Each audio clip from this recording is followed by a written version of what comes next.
बहनी का 15 दिन आगे पीछे करके आती है कि रोटियां है कि छिनरातियां है रलिया। चाची का बताऊं दोना अकेले महतारी ने खिलाने के बारे 15 दिन की शरीर डाले रही पर कई 15 दिन ज्यादा देख रेख करे है वही से छाती पीट रही कि 15 दिन ज्यादा खवा दी और छोटका ही तो तुमने खुशी में बोल रही है कि 15 दिन कम खवाई एक बूढ़ महतारी ने खवावे के इनका नहीं आता रहा ठीक से सेवा पानी हो जात तो अबे मरे ले कहीं का हिंदी अब बहनी जाऊं जैसा करा था वैसा होगा तेरा इन्हें वो है तो नहीं ते करे ऐसे है करने होगा।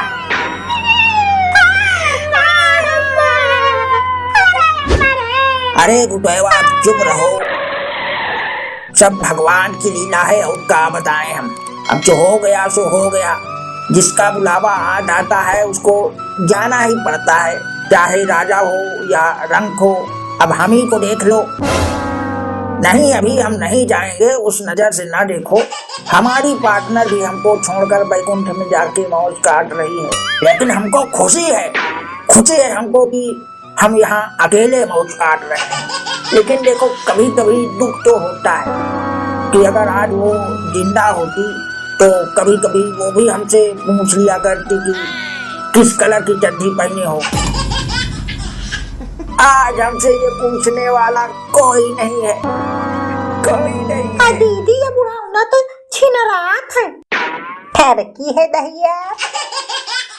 चलो अब आप लोग हिम्मत रखिए और रोते भी लगते रहिए ताकि आसपास के लोग भी चैन से ना सो पाए।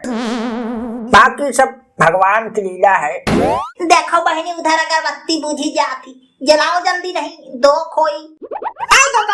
ले बैठो। हाँ अब आए हैं तो बैठेंगे ही, काहे से अब सबको रात भर जागना पड़ेगा। काहे रात भर जागेंगे? अम्मा तो सोए रही है आराम से और हम रात भर ठंडी में गनगनाएंगे। तुम सिकुड़े जा रहा तो चले जाओ, पिल जाओ रजाई में, हम जाग लेंगे। अम्मा तो हमारी बड़ी है, हम जाग लेंगे। अम्मा अरे चुप रहो यार, अब अम्मा सो रही है आराम से, हम सब रात भर जाग के उनकी आत्मा को शांति देंगे, समझो। चुप रहो। यही दर्द अगर उनके जीते जी छलका होता तो शायद अभी वो जिंदा होती। जब जिंदा थी तब तो वो सेवा पानी हुई नहीं, अब आंसू बहाए रहे। ये बात तो है भैया, बताओ जो अपना पेट काट के इनका पाली पोसी पढ़ाई लिखाई है, उनके बुढ़ापे में आराम से खिलाने के बजाय पानी डाल दिए थे। हाँ तो बेचारी बैठे बैठे यही गिनती रहती थी कि इधर की पाली कब खत्म होगी, उधर की पाली कब शुरू होगी। बेचारी का खाना कम ताना ज्यादा मिलता था। अच्छा हुआ बुढ़ी आराम से चली गई, अब आराम रहेगा उनको। देखो जो हो गया सो हो गया, अब मरे मुर्दे उखाड़ने का कोई फायदा नहीं है। अब जो है आगे का सोचो। सब रिश्तेदारों को मिट्टी की सूचना पहुंची कि नहीं पहुंची ये बताओ हमको। हाँ दादा पहुंच गई। अच्छा चाची अब आप लोग बैठो, हमारा सर दर्द कर रहा है तो हम थोड़ा आराम करके आती हैं कुछ देर में। जाओ लेकिन सोच ले अगर हम सब चली गवा तो यम दूत रात में आए के लाश का केला देखिए तो बुढ़ी का फिर जिंदा कर दे हैं, समझ ले। अरे तब तो हम बैठी हैं, चल लेंगी रात भर, कोई दिक्कत की बात नहीं है। और बहनी तुम्हार तो सर दर्द हो ही रहा है, अब आराम हो गया चाची, पहले से ठीक है। जितना न हो जाए 15 दिन की खवाई पड़े, यहीं से सर दर्द के ठीक हो गया। छचटी यही राड़ी। अच्छा चाचा हमको ये बताओ, मरने के बाद आत्मा का क्या होता है? लाला जब मरेंगे तो बताएंगे, अभी क्या बताएं। चाचा आप बताओ, कुछ हमको जानना है कि जान कैसे निकलती है, कहाँ से निकलती है। रात भर जगने हैं तो थोड़ा यही सब बात जान लिया जाए। देखो बेटा, आत्मा जो है वो सब कर्म के हिसाब से निकलती है। अब जैसे जो अच्छा कर्म किए रहता है, पुण्य कमाए रहता है, उसकी शरीर से जान जो है वो आंख, कान और ये खोपड़ी के पीछे वाला भाग है ना दिमाग के, यहाँ से निकलता है। और जो पापी लोग होता है उसकी जान पिछवाड़े से निकलती है। अच्छा, ऐसे जान निकलती है? और बताओ फिर आत्मा के बारे में बताओ कुछ। अब जैसे ही बुढ़ी गई है अभी, तो इनकी आत्मा आसपास ही होगी और वो सब हमारी बातें सुन रही होंगी। और क्या, यही से तो जब आदमी मर जाता है तो अगर दुश्मन भी आता है तो मत्था टेक के जाता है। कभी सुना है किसी को कि मैयत पे आके वो मरे हुए इंसान की बुराई करे? ना चाचा ना। वही तो फटते रहते सबकी कि अगर यहाँ हम कुछ उल्टा सीधा बोले, बुराई किए तो रात में हमको चेप देगी फिर।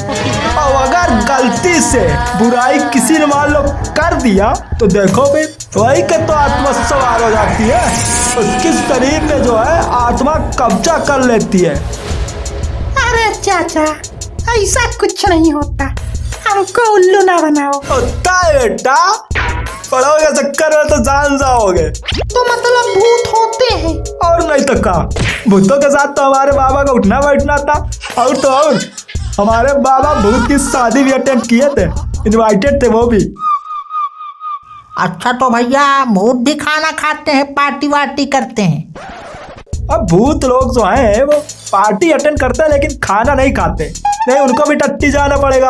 और अभी वो लोग आधुनिकता से पिछड़े हुए चल रहे हैं, तो अभी उन तक विकास पहुंचा नहीं है, खाली तंबाकू, बीड़ी और शराब पहुंची है, वही में धुत रहते हैं। और जब नशा दबाता है तो हवा को वो किसी को दबोच लेते हैं, तभी सुनाई देता है कि उसको भूत पकड़ा है, भूत चढ़ा है उसके। अरे आप लोग मैयत में बैठे हो यार, बगल में लाश पड़ी है और अच्छी अच्छी बातें किए जा रहे हो।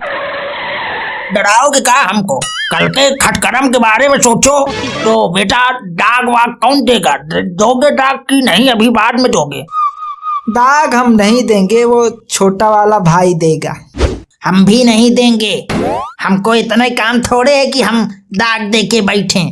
अच्छा तो 15 दिन हम ज्यादा नहीं खिलाए पिलाए, 15 दिन ज्यादा देख रेख नहीं किए, तो हम कहे क्या यमराज से कि हमारी तरफ आने से पहले उनको उठा लेना। बड़े आए हैं। कायदे से देखा जाए तो ये काम तो बड़े बेटे को ही करना चाहिए। आप चुप रहिए, हम नहीं देंगे दाग। हम भी नहीं देंगे, सौ की सीधी बात। अरे चुप रहो भैया, उनकी आत्मा सुन रही होगी, उनको बुरा लगेगा। बुरा लगता है तो लगे, ये नहीं देंगे दाग, ये भी नहीं देंगे।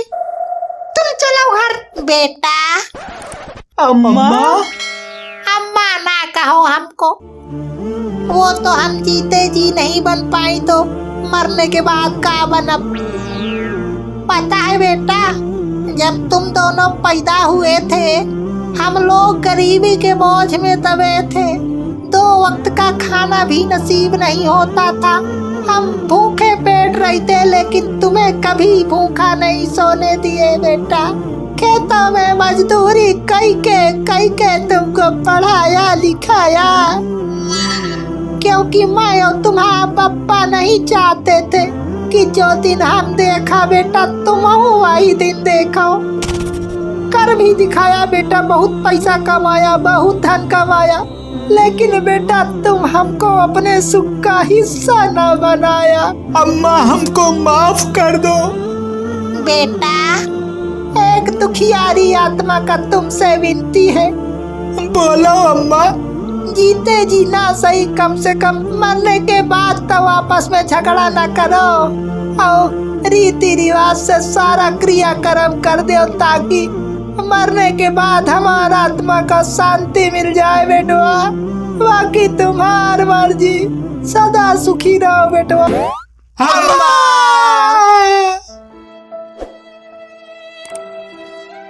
भैया दाग हम देंगे अम्मा का। नहीं छोटे, हम बड़े हैं, हम अपना फर्ज पूरा करेंगे, दाग हम देंगे। हाँ ठीक है, दाग दौरी सब कर लेंगे, तुम चलो घर। मेहरान ना सुधरी।